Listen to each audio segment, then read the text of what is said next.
Hello everybody, and welcome to Army Painter Series 6, Episode 2. This is the color test figure episode, like it usually is. You've probably already seen Episode 1, where we worked on the basing, right? Now I've got one example figure, and you can see him up in the corners. And Night's Watch, obviously, the theme is black. Take the black, right? But you can't just do this thing in black. You have to have more color to it, otherwise it's going to get real boring real fast. So you can see we've got some blues here, some greens, purples. We've got a variety, even though it's dark. And when I look at it from a distance, it really registers as dark. We've got more stuff going on. Now you would think that in the past I would grab another figure, especially since these have similar poses, one just like that, but I said no, we need to be able to translate that color to a different pose. Obviously he's got the backpack, he's got the little bedroll on top of it, so there's an awful lot of similarities, but now we've got some differences, and I thought that would be good to see how we translate one into the other. And we're going to use, of course, as we talk about our materials, we've got our number 8 round craft brushes, and we're looking at this here. From this view, looks like we have two pristine brushes right at a sharp tip. I'm going to twist this one. Oh wait, look at that. This is one that's gotten a little bit of use. It's worn down a little bit more. What we've basically done is make ourselves a homemade filbert brush, and this is really important down the line because A, it holds a lot more paint than a filbert brush. Just got a softer edge too. We'll be able to work with. I think you're going to see it a lot, especially in this episode with the shaded base coat and initial glazing. And that's where we come up with these guys here. I'll get the hand here to eliminate some of the white background. These are the typical makeup sponges that I use all the time on all of these different videos. These are able to remove a little more paint than this, but these we can shape, as you can see here, by cutting those. See how much paint they take off. You'll really see these when we get down to painting the whole unit. And as a little bit of a preview, we've got the whole unit. So here they are, full range. So we're going to try each of these guys, obviously. I was real tempted to do this one with the branch here, but I thought, no, we'll save that. We'll save it for the next 3 episodes. Plenty to do. I'm going to talk about some of the colors that we use on this guy. Main thing we're going to be using here is a lot of blue and brown liner. This is from Reaper Miniatures. Don't think of these as liner paints. They're not inks, they're not washes, they're paints, but they're highly pigmented, but they're also really, really dark. And we've got some more. We've got gray, red, and green. So these you'll see an awful lot, and for the most part we're going to be taking those and we'll cut them with these two off-whites. Maggot White has a little bit of a bluish tint to it, and the Maiden Flesh obviously has a little more reddish orange tint. We've even got some secret weapon paints that'll sneak in here and there called weathering paints. Once again, don't use them as weathering paints. Sometimes I do, but a lot of times just as regular paint. And we've got some more here. They're going to sneak their way in. I think you can see the orange rust, the old rust. Those colors probably snuck their way into the bow, onto some of the straps and the backpack. I think you can pretty well see that. So I might even crank up the color intensity a bit here, just so you can see some of those differences. So we've pretty much talked about our paints, got that covered, got the materials covered. What I'm going to do is throw some of those paints out there real quick. And we're going to get in some of our initial glazes, some of our initial shading. So stay tuned for that.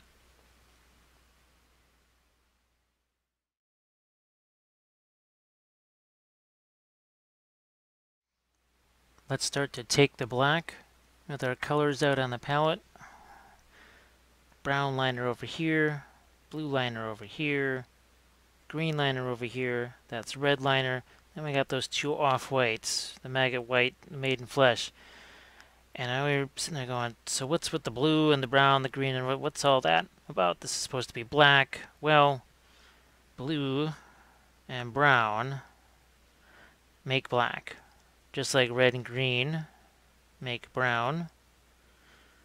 You say, okay, why not just use a black paint? I basically use black only for painting the little edges around my bases because just nothing's ever pure black. So I've got these, well, they're not wristbands, they're actually chopped up socks that may look somewhat black. Even here, I can see some reds in there because of the lights, some blues. So we want to have that color variety. What are we doing here? We're making a little bit of an initial glaze. And you can see how neatly we're going to follow the lines. This is just going to be real delicate right here. I mean, look at how delicate and precise we are. Oh, look, I just grabbed some red liner.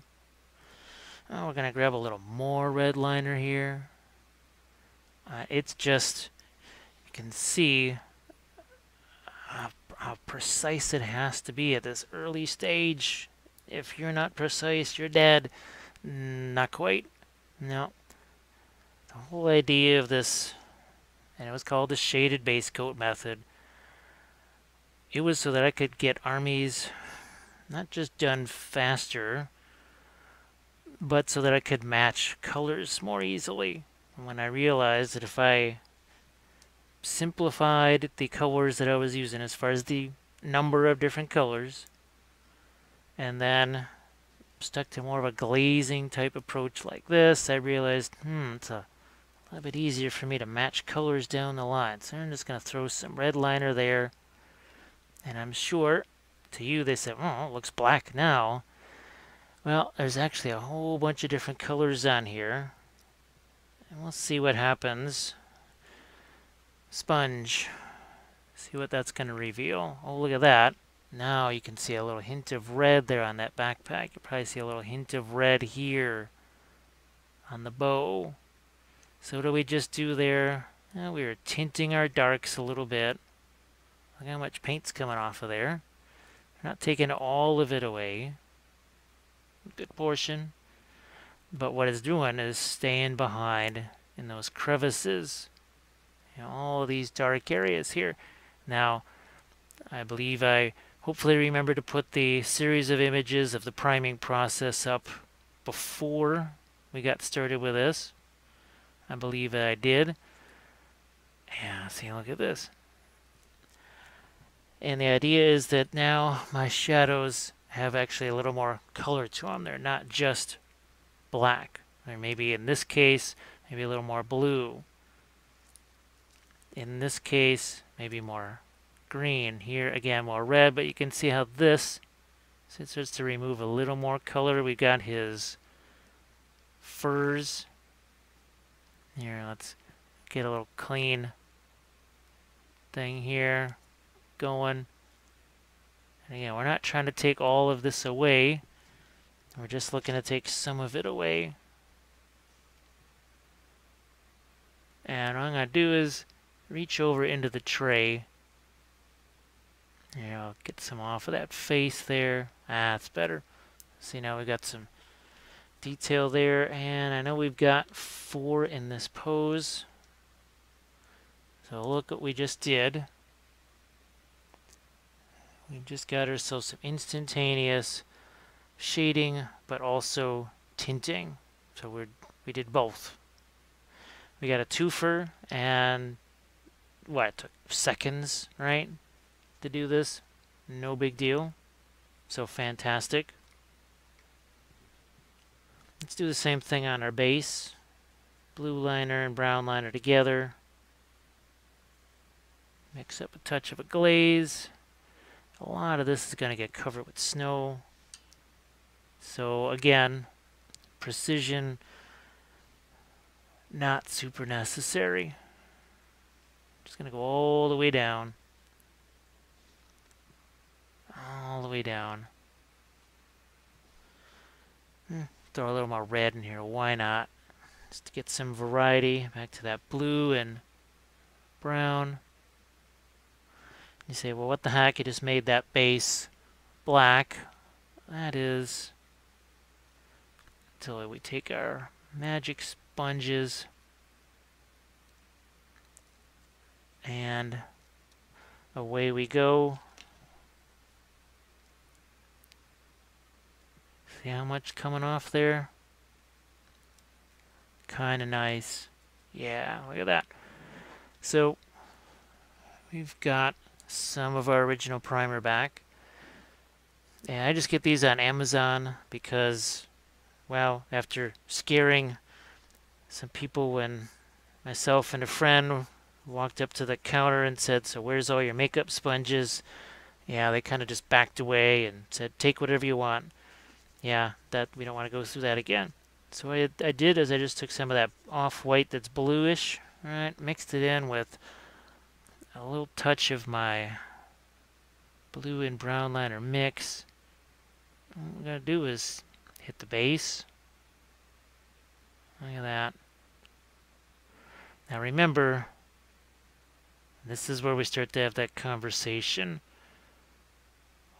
As I do stuff on this color test figure in terms of effects or blends, let's say I was doing object source lighting or something like that, I'd have to be aware of how much time is it taking me to do each little effect. So maybe I spend 15-20 minutes on the base.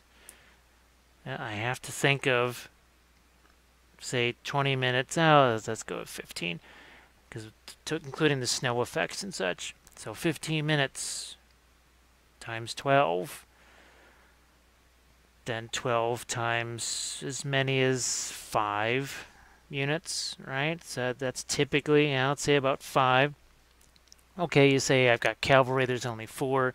Well, cavalry miniatures have bigger bases, and they also have their own set of complexities. So we're going to get back to the currency of time as I add a little more maiden flesh to that. Currency of time, we only have so much of it. For me, well, for all of us, real life, jobs, kids, house, everything limits the amount of time we have for painting. We wish we had infinite time. At least I do. But I don't. As I add a little more, see, red liner, maiden flesh together. And as I get into this, I'm going to start to bring that up, and then when we do the rest of the unit, we're really going to be talking about that a lot. A lot of conversation about how much each of these elements takes, because sometimes you have to do a little bit of painting triage. You say, man, I'd really like to do this, but oh wow, I just don't have the time to do that potentially 40 times, 30 times, whatever the case may be. Taking that same color now, starting to get in here. All right. And the reason I tried to warm up the base here a little bit is, well, we're going to put snow on that. So if it's too cold and gray, well, the snow is not going to stand out as much. Give it a little bit of warmth, might stand out a little more. Now we were talking about some blue maybe in the pants. I'm going to look at the, unfortunately this doesn't show up too well on camera, the box here. But you can see some reds there. I guess that, one guy's pants has almost like a reddish tone. This guy's pants have almost a bluish tone, like what we did on the other guy. So if we want to continue that bluish tone, see, I'm going to throw out a little bit of that's some of that blue there. I'll throw out some of the green also. That's from Secret Weapon. Just add a touch of those to the palette here. That's all it takes. That's a little bit.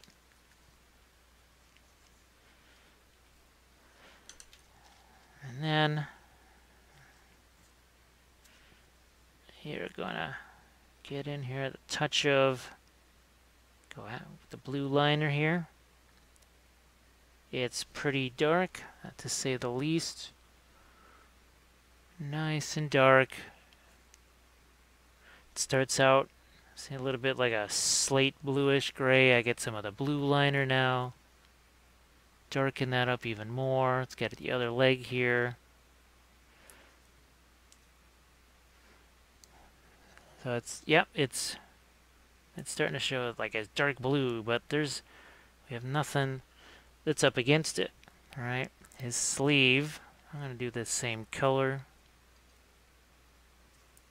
And what I will do is, as we hit the whole unit, well, on some of the sleeves, like what I just showed you on that cover, well, those might be more along the lines of a reddish color. I'm even going to let's take some of the green liner here. I'll take a touch of that seafoam green. And we'll even touch a little bit of greens in here.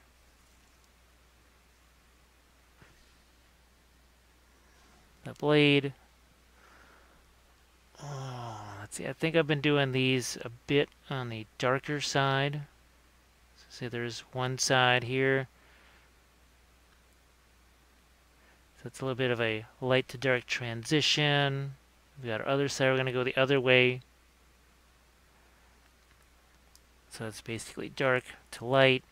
Now we're going to go light to dark. We'll let that sit there for just a bit. See, we can even wet blend. And like I say, at this stage, we're not trying to get any precise lines or any finished highlights. All that stuff's safe for the ends. We're not even at a mid-tone yet.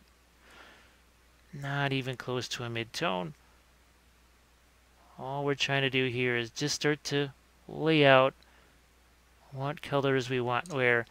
And remember the whole filbert shape? That's what this is about.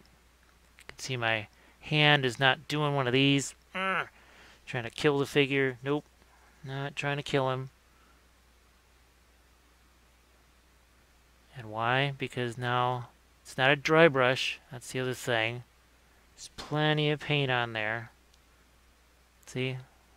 Plenty of paint, not a dry brush. That's not to say that dry brush is some horrible technique that you should never use. Now there's a place for everything. But this is more of a feathered brush stroke. Right? Now let's look at our bedroll here. So that's almost, again, a little bit of a pinkish type color. I'm going to grab, again, some of my maiden flesh. It's almost going to look like sort of a grayish red. Alright, everything is nice and dark and subtle. We've got a quiver here. Got his shoes.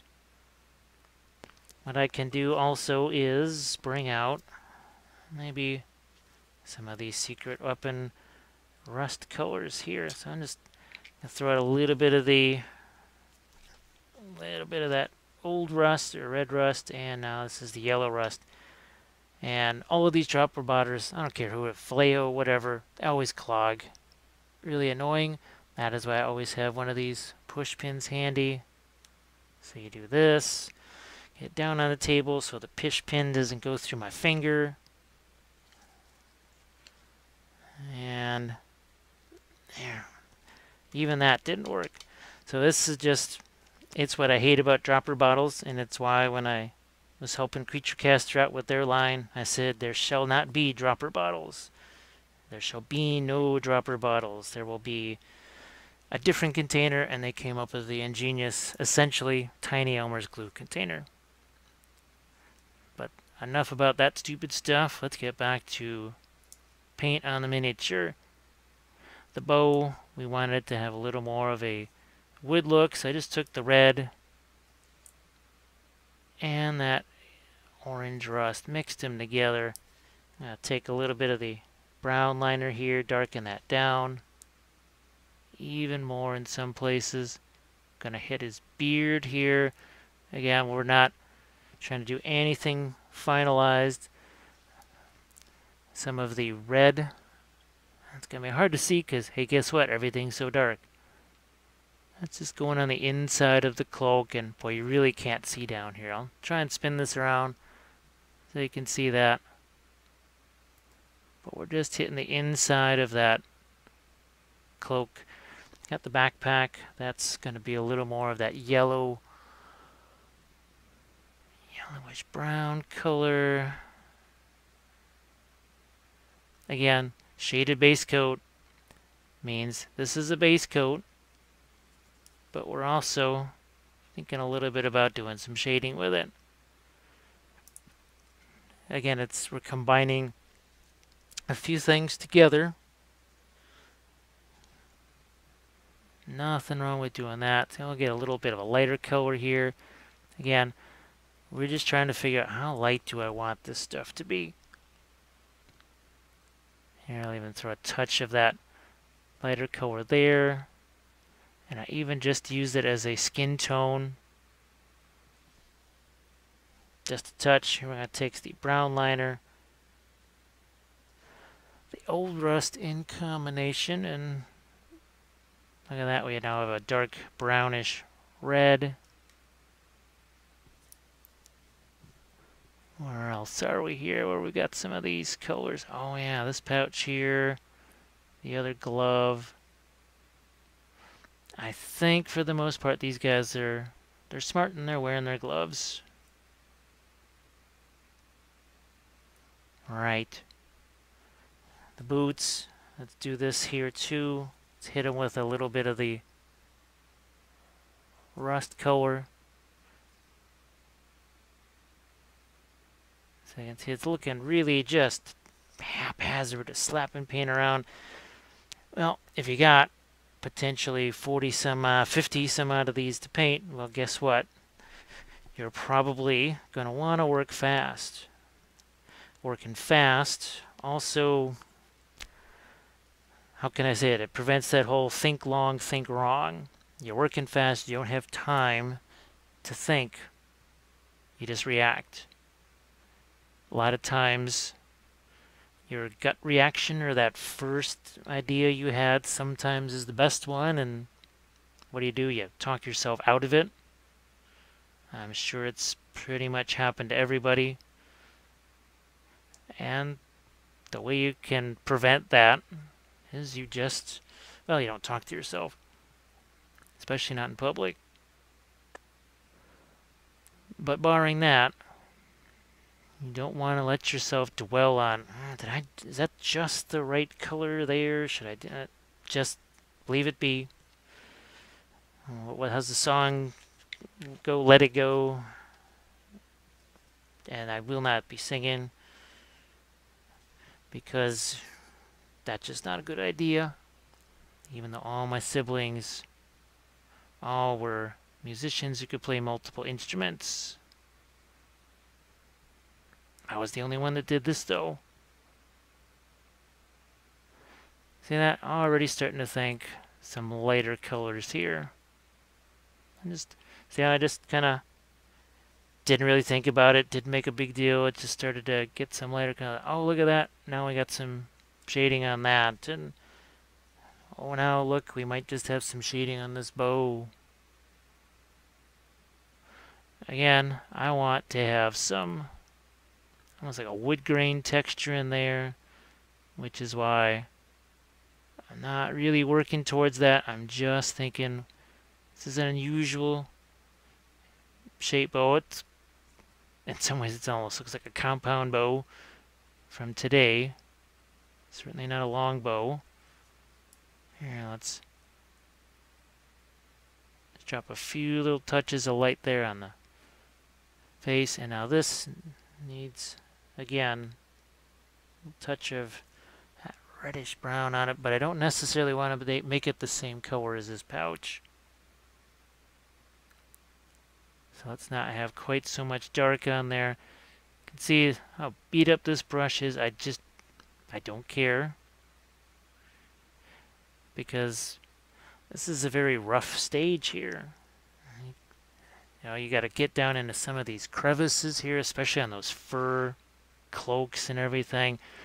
I just started to notice that I have a brand new brush, and after 5 minutes of pounding away at a miniature with a cloak and all that kind of rough surface, didn't look so new anymore. And that's when the light bulb sort of kicked off and said, wait a second, what if you were to use, like you used to do when you're doing watercolors and oil paints, what if you used those cheaper craft brushes that you can get.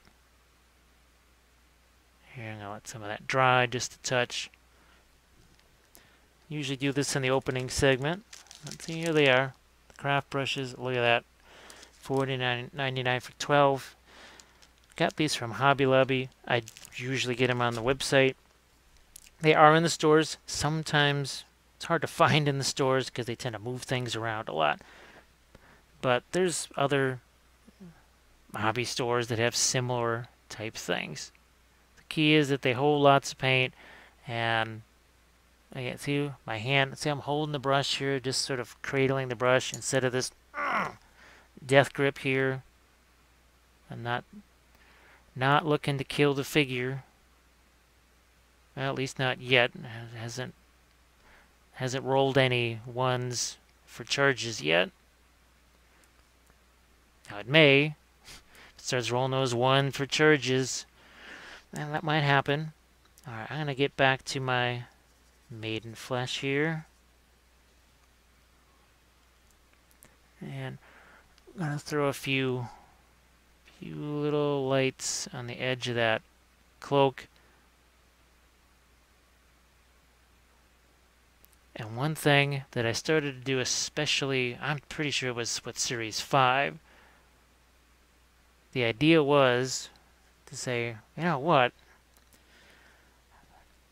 you can't necessarily finish an entire army before you start playing. I know that's been the case for me.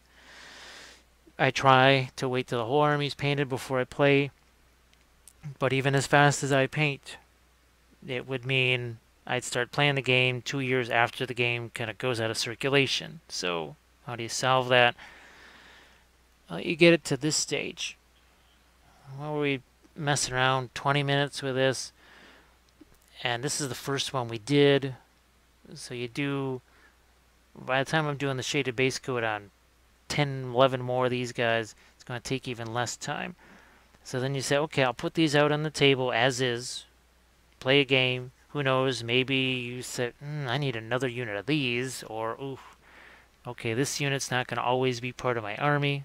So now you don't have 10, 11-ish, 12, 20 hours invested in a unit that it's not like you may never use them again, but you'll use them a little less than you thought.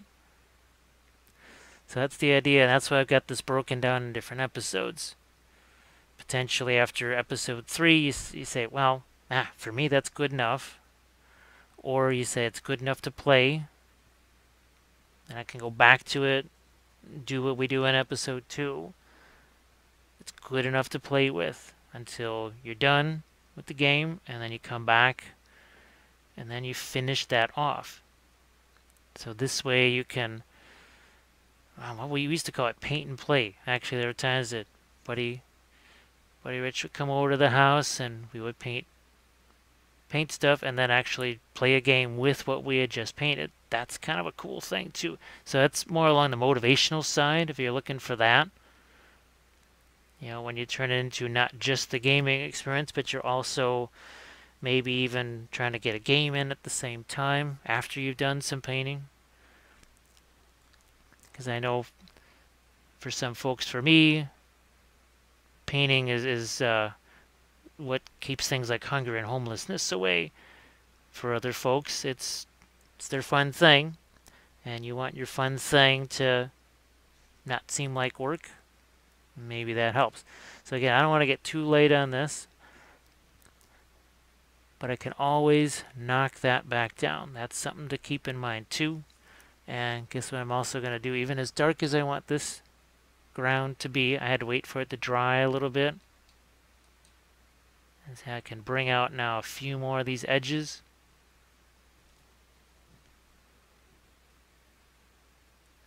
And guess what? It's also a little bit warmer, like what I was talking about. I'm going to go in here, see if I can get some of this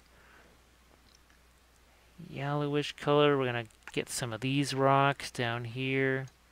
So there's a difference maybe between the slate or shale and these the ground rocks here. And I'm just looking around for seeing, okay, what's here, what's here. That's too light. I can always knock it down later. Got those rivets there, worry about them later. The face. Just going to try and get a few quick lights on it. Alright, so that's going to conclude our shaded base coat initial glazing phase here on our color test figure. And again, I've seen figures that they throw it on the table, and this is pretty much what they look like. We obviously want to go more, so stay tuned for our next step.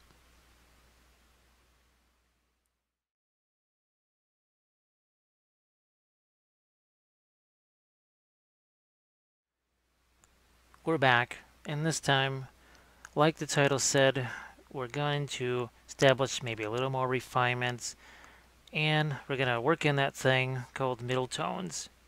Middle tones, it's an art term. It's not that big a deal. Basically means the colors halfway between your highlights and shadows. And that's really most of your color range. Pretty much the vast majority of it. I think I'm going to give you a little bit of an example. And the best way is maybe on these pouches here. So we've got green liner. Yeah, we do. I'll take a little bit of that maggot white, touch of that red. What does that do? Remember, red and green make brown, so it grays it down just a touch. And now we're using one of those more pristine brushes, right? So what we're going to do is, okay, nice grayish green there, but what we're also going to do, and this is the nifty thing, so we're going to drop a little bit of that on his backpack here. And I think the one term I came up with is basically, it's maybe not the greatest, but a color surprise. It's an unexpected bit of color that ends up giving this backpack, see how that, now that has a little more gravitas, just like we did here. See that little bit of green in there? Because it's leather and maybe it's stained. You know, you want that aged leather look or whatever. Well, just make it a different color as a brown. I ain't going to get you aged leather. It's just going to get you brown. Alright, so let's go with our other pouch over here. I'm going to do the same thing. So see now it's not quite so dark there, but we got a different type of contrast. So here, this is a little fun thing I like to do. We're focused on our pouch here. Let's go. We've taken down our color intensity, so we haven't lost any shape here. The shading, it still translates just fine. But we're going to bring this back up to where we were. But now the eye goes, wait a minute, that's kind of looks different right there. What's going on with that? That is just the thing that we want to add. And again, now we're going to translate some of that to maybe the trousers and sleeves. And remember what we started? We started with green liner. And that's a pretty intense green. What did we do? We took a little bit of that red in there. It's an opposite color. Just we had blue and orange. These two are opposites. Right? So they're just they'll play off of each other. So you can even do the same thing here with the gloves. You can do the same thing here on the bow. And when you, like I said, when you kill that, all the color saturation as you would call it, what do you end up with? You end up with the same shade that was there before, but now it's just been modified a touch. and it's given it a little more interest. So what am I doing here? I'm trying to find a few. Now one thing, this is another thing you can do with these cheap mill brushes. I can go in here and just cut a little bit off because that point was actually, it was too long and too fine. I don't think you'll be taking too many scissors to your Series 7 brushes. Don't need to. But we just manicured it. How's that? So yeah, now I'm starting to get a little more in the way of lights here. I got this nifty green. Well, it really also needs to be on his face. So I'm just going to put a few touches of that on the face. And these straps that are holding in the bedroll, we're going to lighten those a touch. And you can see now that, alright, we're starting to work a little more deliberately. It's not as fast-paced and frenzied as it was before.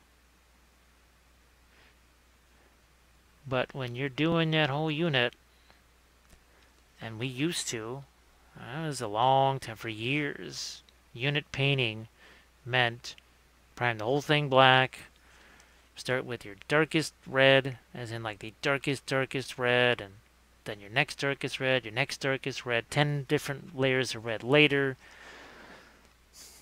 You were running out of your color or whatever, it wasn't going to last for all 10. You're at figure number 7. You said, oh my goodness, that's just horrible. So that's when I started to take this approach. I had to do my whole lizard man army, and by lizard man army I mean hundreds of skinks, also with Croxagores. So now I had all these figures, colors had to match, huge vast amounts of them,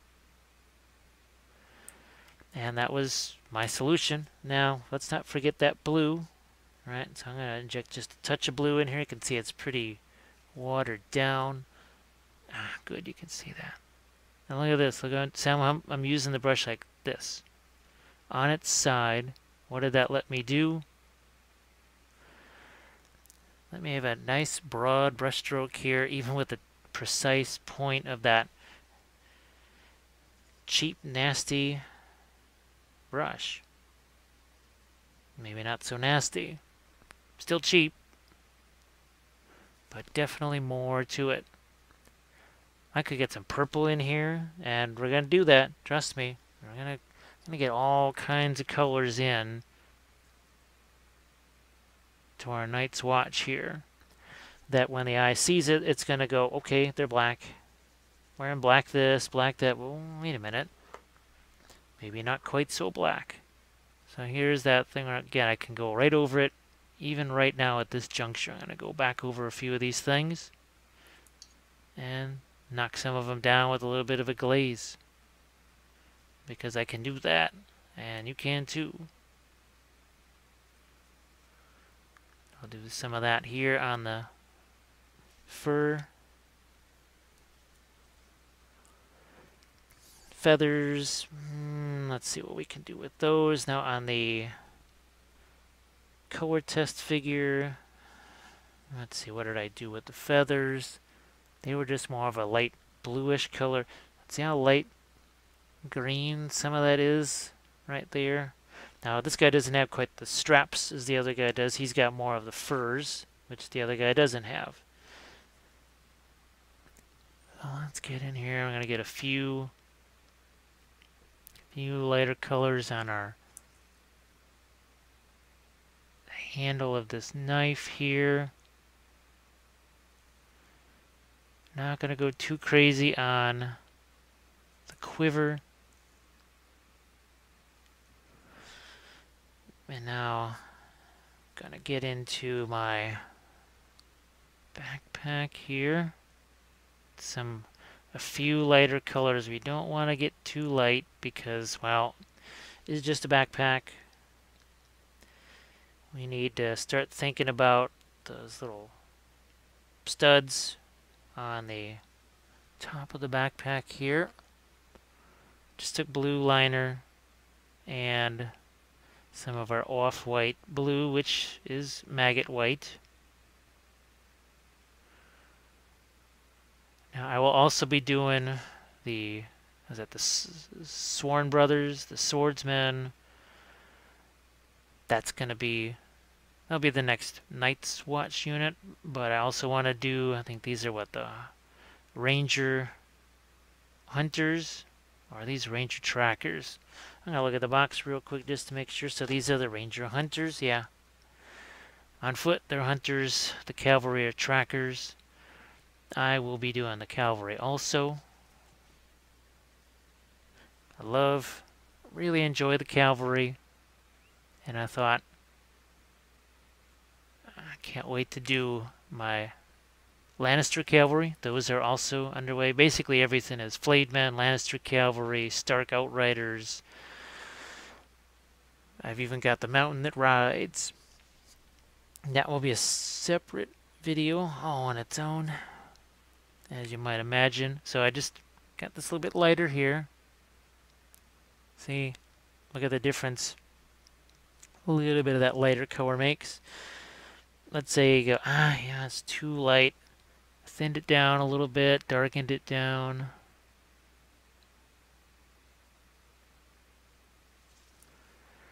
That is the other kind of misperception, and I know I had it about glazes myself, is that a glaze is always darker. You're shading something darker, you're tinting something darker. Well, yeah, but then we started doing this. Whereas I just took some of the lighter colors here, and that's thinned down, that's darn near transparent. I think you'll see it here as I go on top of this. See how that's not just a full-fledged light highlight there? What we don't want it to be, because again, the whole thing of stuff is supposed to be black, so we want that to be as dark as possible. So here we're going to take the, I think that's the Old Rust color. Look at it. Yep, it's Old Rust. Mixed it with some of the Maiden Flesh. We need some lights on this glove. Actually, these are just, well, really middle tones. Gonna go back to some Maiden Flesh again, lighten it up.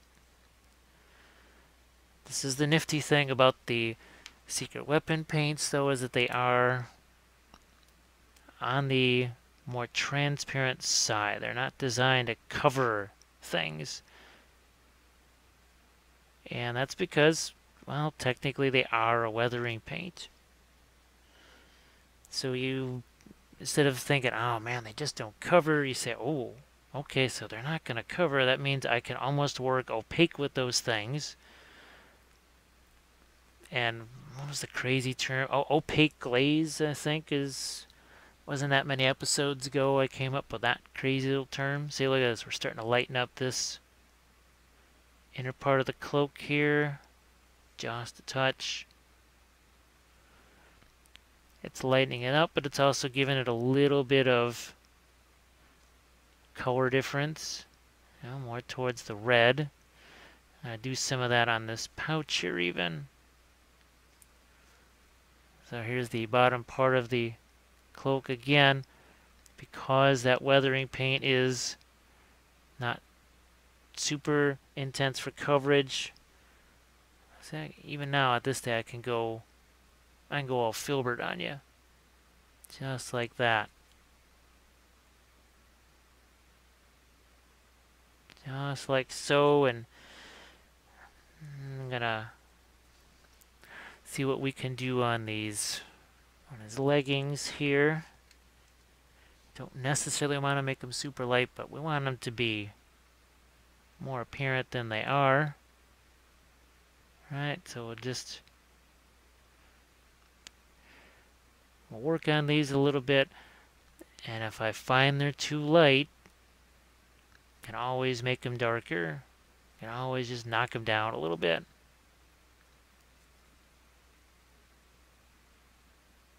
We're just gonna work our way through here. And actually, the more little things like this I add that are light, other colors like the pants, those start to look darker.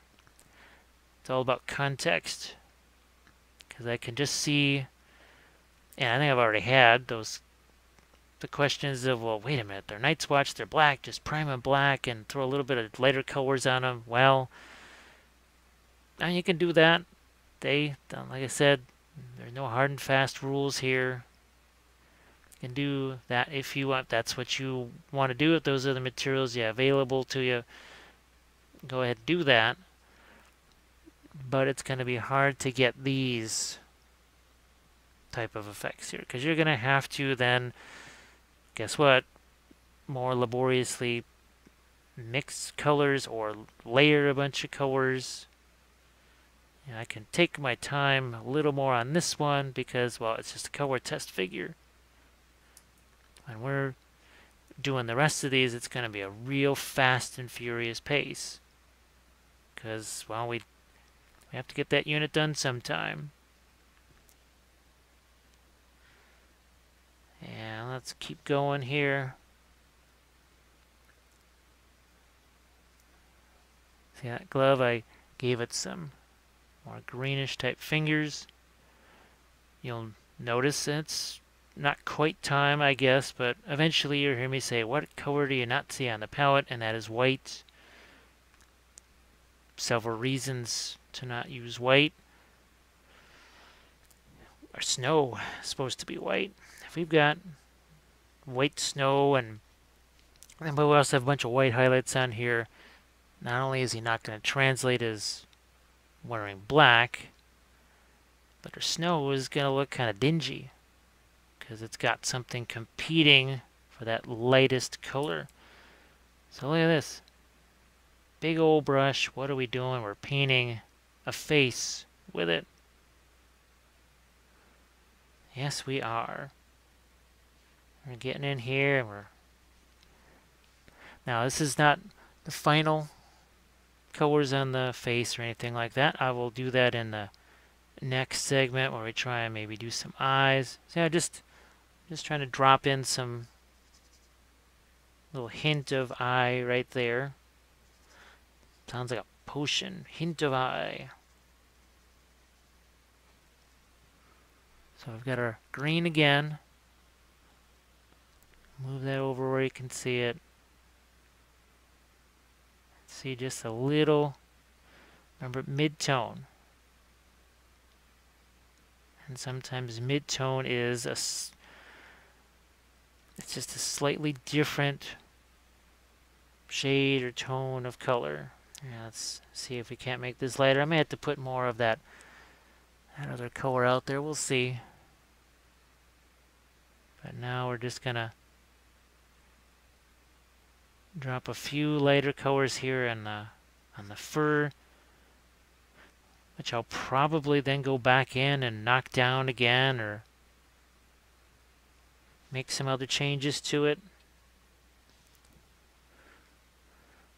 But again, the whole idea is to have as big a color range as you can, even though you would say, I think some people would say it's a limited palette.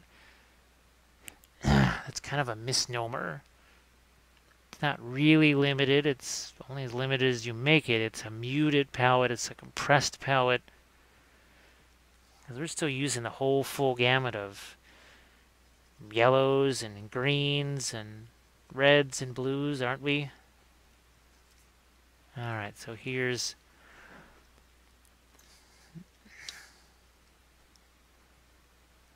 see, this is what I'm thinking about doing, is getting a little bit of wood grain. Just to get the first indications of it here. Now I know some folks use flow improver, that sort of thing. I use water. I don't use any mediums because I have them. I used to use flow improver. Actually, folks that watch the old painting pyramid videos from back in the early Kickstarter days, I had flow improver out there. It was neat stuff. I liked it. But the bigger the armies got and the more numerous the armies got, the more I just found myself just reaching for water. It was just simpler and easier. I also had to paint more on the road at demos and such things, and well, you're most likely to have water wherever you go. It's not always true of carrying extra things around like flow improver and that. Gonna go a little lighter here. How's that? And a bit more here. And one thing I didn't do, I didn't study this figure. I basically, the last time I looked at this thing closely was when I was filing mold lines. That's the last time I really studied it. Obviously, when I was basing it, but I was basing the whole unit at the same time, so I didn't want to study this and paint it 10 times, and then you see me painting it, and you wonder, boy, that's just so incredibly easy. Well, yeah, anything is easier when you practice it a million times. So I try not to create that false sense of ease. So I'm going to throw a little bit of a bluish glaze in here to darken some things down. These are the modifications and adjustments I can make. I'm going to throw out a bit of red liner here. Remember we talked about purple? Good, that's still on the palette. So there's red and blue together. Believe it or not, that's purple. It's going to be pretty darn dark purple. Purple nonetheless. See how transparent that is? But I need to make some definition here between the fingers, right? So see? Didn't like what I did, just wipe it away. Don't like what you do, wipe it away. Relatively easy fix for those so-called mistakes. I got this darker color here, so I can start to think about bringing in some, not just shadows there, but also start to maybe give the impression of our grain in the wood. And I'm going to do the same thing here. Let's get some shadows under the studs on this thing. And again, it doesn't take, you don't have to kill yourself to get some pretty neat results. And it doesn't have to be that complex. I think sometimes folks, they think about it so much and they just get so worked up that it has to be more complicated than it is. I've seen people just convince themselves never to paint miniatures again. And they were good at it too. But they had just talked themselves out of it. Hopefully I can get you to talk yourselves into it. So we're going to do again some more of those darker glazes. We're going to go into here. Maybe on the pants here to get a little bit of shadow down there. So remember I talked about using the side of the brush. It's basically how I apply that with the side. I can use my finger to take that away. In my shaded base coat class, I know at one point I essentially take the brushes away and people have to paint with their fingers. So here we're just going to do a dark glaze over the top of that. And then I'm going to wipe some away. Just needed to darken that down, practically dingy it up a little bit. There's another real technical term. So again, that same glaze. It's going to get a little more red into it. Let's get some shadows under here. Now I used to paint the figures, they were off of the base, right? They were just stuck on a little pin, a little bit like this right here. It's nice because you can get at the figure. Again, if you want to do that, that's fine.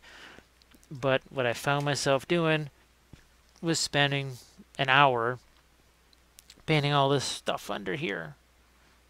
Now, yeah, you want to get some paint on it, but I'll tell you what, when he's in this whole big old tray like this, if you're looking at the undersides of these miniatures, then you're just looking a little too close at the army. Yeah, you want to have some color there, but in this instance, I don't think you want to kill yourself putting just too much stuff where it's never going to be seen. Remember, that was the whole reason for those initial glazes. Because what did it do? It gave us actually some color in the shadows. Why? So that we didn't have to try and layer up and paint all that stuff in there. Because again, that's just, when we're talking about having time, we don't necessarily have time to paint things that folks just aren't going to see. Now I'm going to try and get a little more of this back out on the palette. Throw a few more little lights on here, and then the next segment will be doing stuff like the face, the eyes, final highlights. Then we'll go back to that base and we'll do some snow effects on it. So yeah, we've got that coming up too.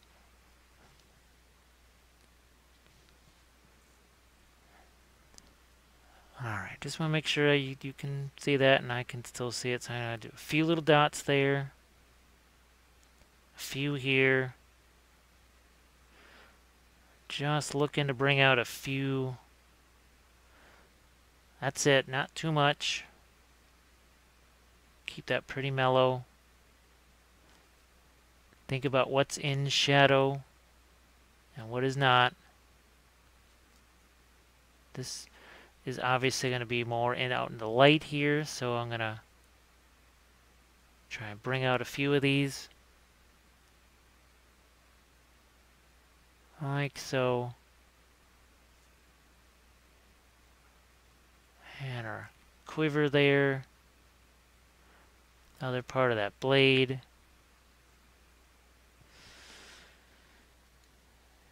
We're going to do a few dots on that fur. One of the things I'm trying to do is actually create a little center of interest here. So I may have some of my highest contrast in this area. So some of the lightest lights and darkest darks. And oh, by the way, also the face. Makes sense. So back to a little bit of the maiden flesh here.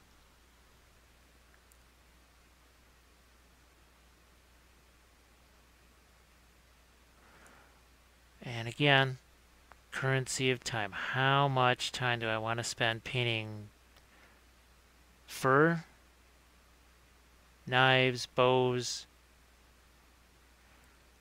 These are all the things, the questions that I've got to ask myself as I'm working on this.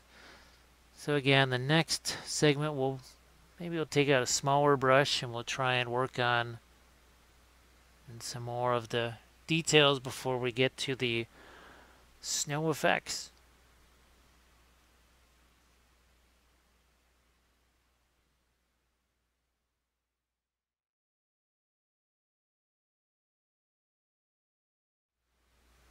We're starting to draw to the close of the painting process here.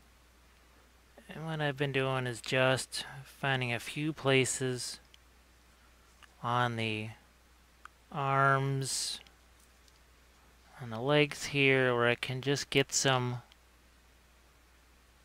few, I don't want to say bright highlights, but just a few areas where I can get a little bit brighter.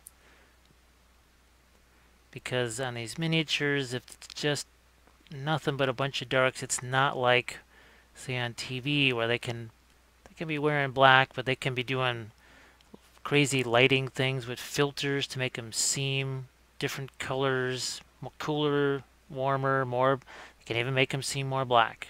We don't have quite the advantage of filters on our miniatures, so we have to we have a different sort of artificial lighting that we're putting on these things. And I'm just trying to find a few spots where I can do that. Might darken things down. But what do we have also out on the palette here? For the first time, we have some white. The white goes out there when you have a actual, genuine, real need for it. I'm going to throw some of that on the studs here. And all of a sudden now, see, those look a little bit different. Well, just on a few instances on that vertical. See, just a little touch there as it goes off. And not a lot, just a little bit. Try doing the same thing here. On just a few of these. Yeah, not a ton. Now we've got to try and do some stuff on the face here. So I'm trying to get this where you can see it. So you can see we're getting the lights of the eyes in here. And you say, oh, okay, I hit the, where's my red? I hit the nose, no big deal. Because we can just make up another little bit of a skin tone here. And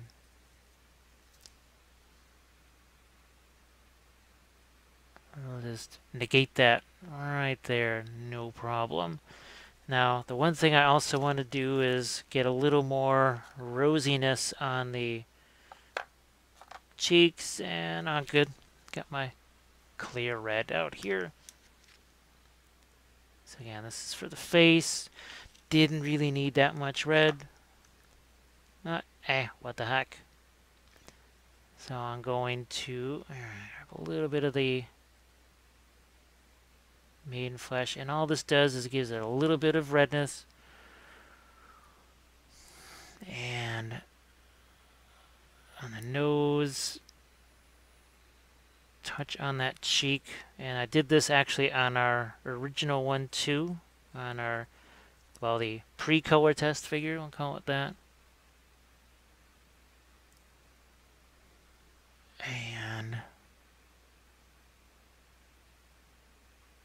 see, just dropping a little bit under the eyes, because under the eyes also tends to be a spot where you get that. I think with Kathy, she found somewhere, I think it was a picture of a face, and it showed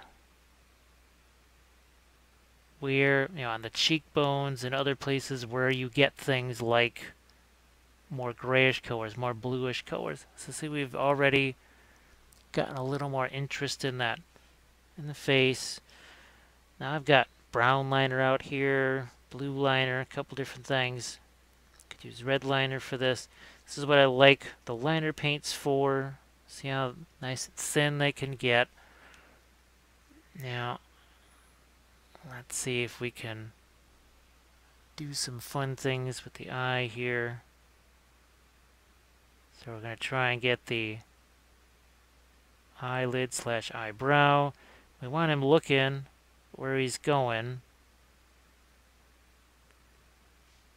So now I've got his eye looking off and to the right of the screen.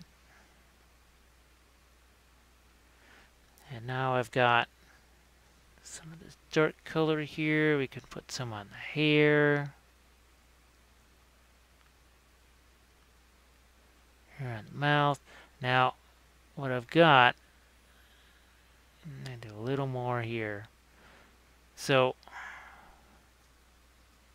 we've got an awful lot of dark there underneath the eye. It's okay, but I'm going to try and make a little different color underneath here. So we get some separation between the eyebrow and the eyelid. Just a touch there, see? So not quite as stark. Let's see, I try and lighten that just a touch. Now again, we want shadow there, but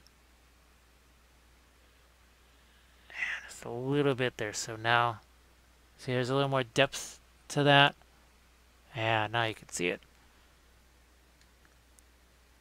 So these are the kind of things, let's say you do just this kind of stuff on the face. Maybe you compromise in some other areas. You don't do as much on the, maybe you don't do that wood grain on the bow.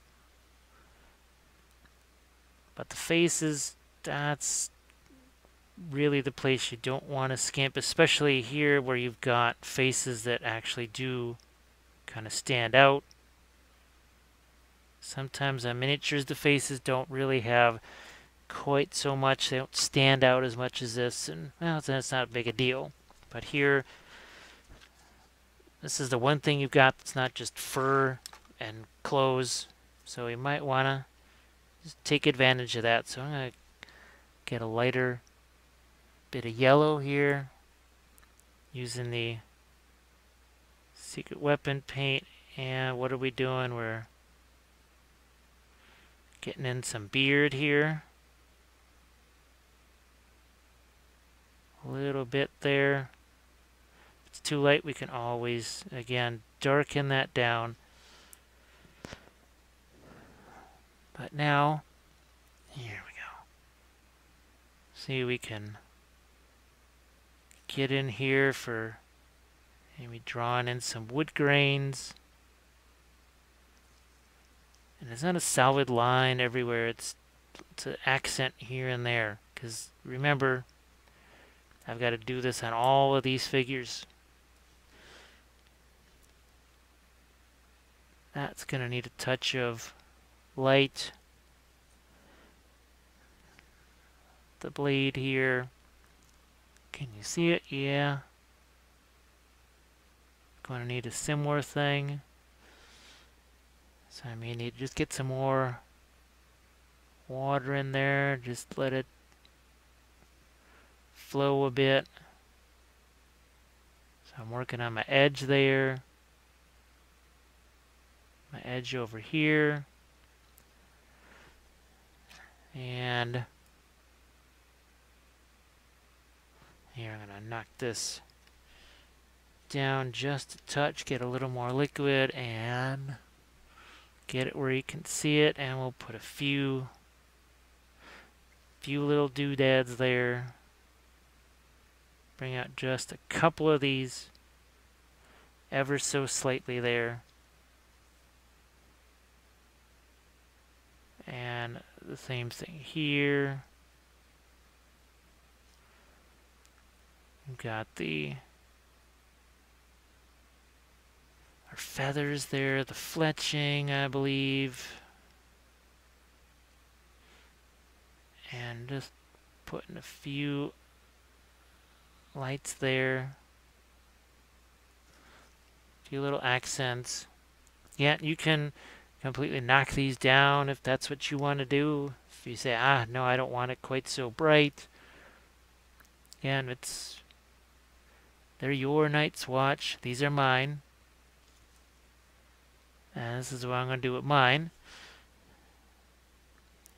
See how that original green is still out there? Let's darken that down just a bit. So I don't want to get too involved with these final last steps, but what are we trying to do? What are we trying to do? We're trying to get a little bit of green here on these gloves. We're also going to try and get some reflected light here, because remember, there's going to be snow on the ground, so I'm going to do this here. So, yeah, can't all just be dark under there. That if you have all that snow and everything, they're going to say, wait a second, wouldn't that just reflect a little bit of that light?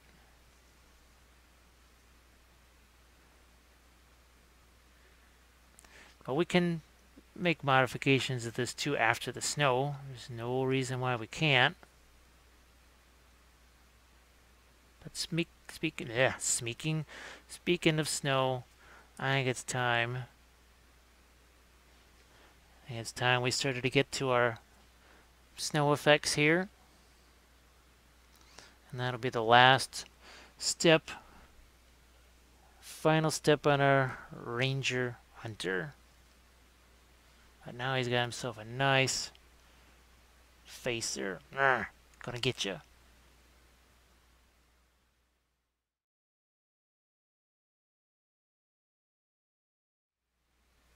Last but not least, we need to get some snow on this base. There's a million different ways to do snow. All kinds of different ways. I've seen 1,000 different kinds. What I've started to think that I like myself is the Secret Weapon Crushed Glass. Now what that lets you do is you can do more melted snow, crispier snow, right? And what we've got, it's basically a two-part thing here. Combination of realistic water, and yes, that is actually crushed glass. You see it says warning on there. It's not kidding. Now let's say you don't like that. And I'm going to do both of these methods on here. So this is a little bit safer way here. So you got the ground texture from Vallejo and Woodland Scenics Snow Flock. Again, we'll try both of these, right? On the base, for the most part, I'm going to use the crushed glass method, but on him, I'm going to try some of the ground texture, or the snow texture, and the snow flock. So I've tried on my, was it Series 2, I think? That was the Winter Russians, and I ended up actually doing a combination of all these things. I usually like to have a little lid like this, or maybe a clamshell blister pack thing, whatever. Now, one thing I'll say is that you tend to use a little bit of this goes a long way, so you don't necessarily want to have a ton of that out on your palette. And again, crushed glass, don't want to be breathing this in. You could potentially have a little mask on or whatever. Definitely wouldn't hurt. That's one reason why I'm keeping my glove on here. And again, you don't want to just be blowing this stuff all over the place. So you can see I've got it here on the palette cam so you can see it. Now I have to think. I definitely want to pile some around here. I want to have a pile here, but I also want to have some snow almost looking like it's flying off of there. Now I could also incorporate, I think I've got some snow. Let's see if I got them. Oh, they're just not in easy range. We're not gonna go with the little snow foliage thing. We can do it on some of the other ones. I'm just gonna try and pile this up and we'll see what we can do. So what are we going to do? We're going to extend this out here. I'm going to start to incorporate some of this. Now you'll see the more of the liquid we get in, see how that makes it a little more melted? Alright, so let's throw a little more crushed glass out here. Touch more. And what that'll do is, see now it gets to be a little bit higher, a little puffier. And we'll even throw in a little more. Now this stuff does not stay workable forever. You have to kind of be quick with it. So we're going to throw this out on our base here. And what am I going to do? I'm going to start to push this down. Spread it out. This is the other reason why I like it. It has just a touch of transparency to it. that a lot of the other snow effects just don't have. They tend to be, well, and you'll see the difference when I use the snow texture. Well, there's no transparency whatsoever. See, I press this down, so it's not, we don't want super lumpy snow. That's no good. Here, we're gonna get another batch right, plop, right there. And you can see what I'm trying to do here is get a few chunks. Look at this. This is the other thing that you can't quite do with that the snow texture. Look at this. See how it's kind of, it's like it's kicking up some of that snow. Look at that. That's pretty nifty. So it's like he's kicking up the snow and the ice. You're seeing something I have not actually tried before. I always try to do new things, brand new stuff for the first time. Always try new things. So let's see if I do this over here. Now again, it looks like he's roughed up some of that snow. Now what I will do is actually put out a little bit of fresh glass. I'll take another brush here. I'm going to see if I can't drop some on here. And I'm going to make the palette camera bigger, like that. And the idea is what I'm trying to do is dump a little bit of snow, or the crushed glass, before the other stuff dries. So we're going to spin this around. That's where you can see it. And I'm just going to try and dump some on here.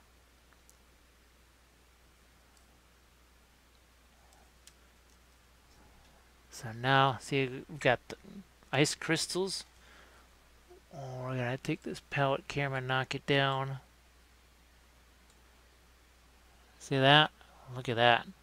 Does that not look like a bunch of fresh ice there? Now it does to me anyways.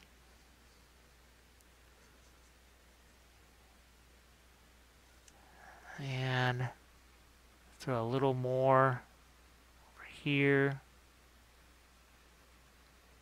Again, so it looks like he's really disturbing that snow. And I'm going to throw out just a touch more crushed glass, see if I can't enhance that effect a bit. Because really, snow that's sort of flying through the air like that, wouldn't it be more transparent? Let's see if we can build on that a little bit.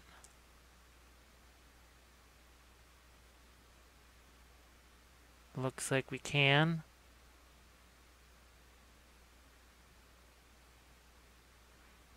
There we go.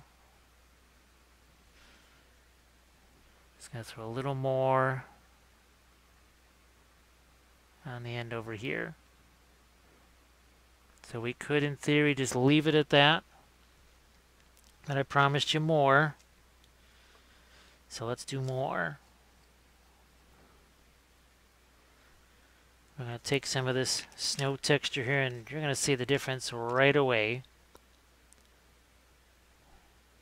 So look at that. It is intensely bright. Look at that. But it also has a bit of a texture to it. See that? Now I still have some of my crushed glass down here. I'd sometimes, again, like to combine the two. But you can make it a little bit transparent. See how it's almost like a little bit of a wash there. So you can make it a little more translucent. So we got that. Now I'm going to get some of this snow here. So there's our snow. Get that out there. And what I'm going to do is, and I like to do this in areas like so. I was just walking to the store. We had snow here just, what, a couple days ago on Saturday night. And I just walked a block and a half to the store, and I was absolutely covered in snow. And it only snowed, at the time, there was only an inch of snow on the ground, and I was just covered in snow. It was insane. So what we're going to do, see, we set this up, and now we're going to sprinkle a little bit of our, might even let a little of that sprinkle onto there while it's still wet. See, now we've got actually a little bit like a glue there. So there's some on his fur, some on the backpack, right?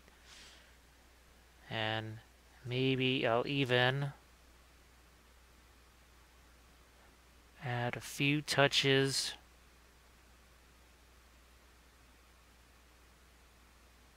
here. Grab some of this.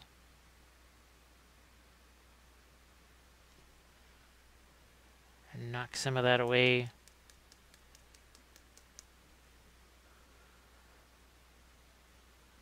So now it looks a little bit like gives him some more motion. And that just took a few seconds to do that, because again, we don't want this to take a million years, this whole project, because we got, again, a bunch of guys to do. Now, see again, the big difference here, if I was to put this over here, look at how white that's going to be in comparison to our other more clear crystallized snow. So we're not going to do that. We're just going to have it up here, right? Not going to have it on our bow. Let's see how close it is to our original figure. Pretty darn close. So that sets us up pretty well now for doing the rest of the unit. Now, what I just did on that is something we're going to execute on this tree over here. So we definitely want to have snow on that tree or shrub. And then this is where I want to try and do some icicle effects here. So see, again, it's another running guy. We can maybe have some snow being kicked up here. But we'll pile some snow on top of these branches, and then we'll get our snow here and try and do some icicle effects.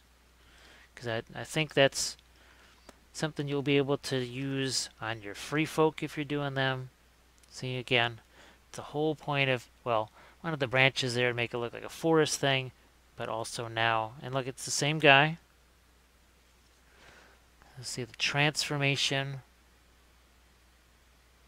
It's got a face and everything. It does not have to be super hard. So we're trying to make things easier for you. Help you to get better results in a quicker time frame. And again, I want to say thanks to all of the Patreon subscribers. And if you want to subscribe to the YouTube channel, you can, because there's other content that ends up going on there. I eventually want to try and do more YouTube lives, get you more content, but I need the Patreon page to basically take some of the load away from the regular work, and then I'll be able to do more. I have the freedom to do more of those live sessions and that sort of thing. So once again, I will see you on episode 3, where we do this to everybody else in the unit. So stay tuned, and bye.